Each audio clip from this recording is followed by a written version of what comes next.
вот она наша печь. У заказчика дом из бруса. Основной источник тепла – котел с разведенными по дому радиаторами. Печь выполняет резервную функцию отопления. Эта модель имеет вес около тонны и остывать будет порядка 24 часов.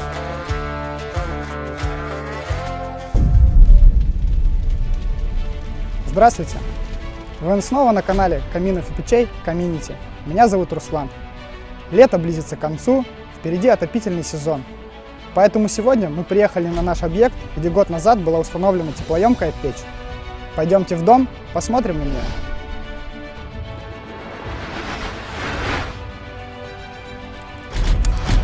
И вот она наша печь. У заказчика дом из бруса. Основной источник тепла – котел с разведенными по дому радиаторами. Печь выполняет резервную функцию отопления.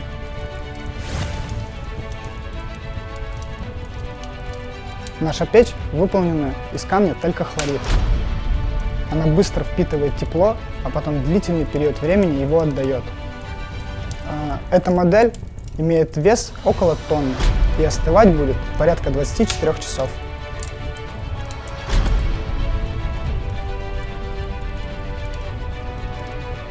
Печь мы топим уже около часа. Камень нагрелся до 60 градусов.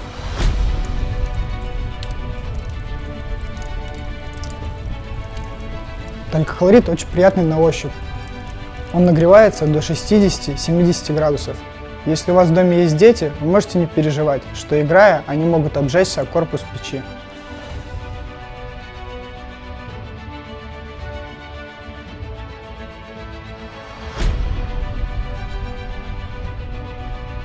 Если вам нужна теплоемкая печь, камин, банная печь, барбекю, обращайтесь в нашу компанию.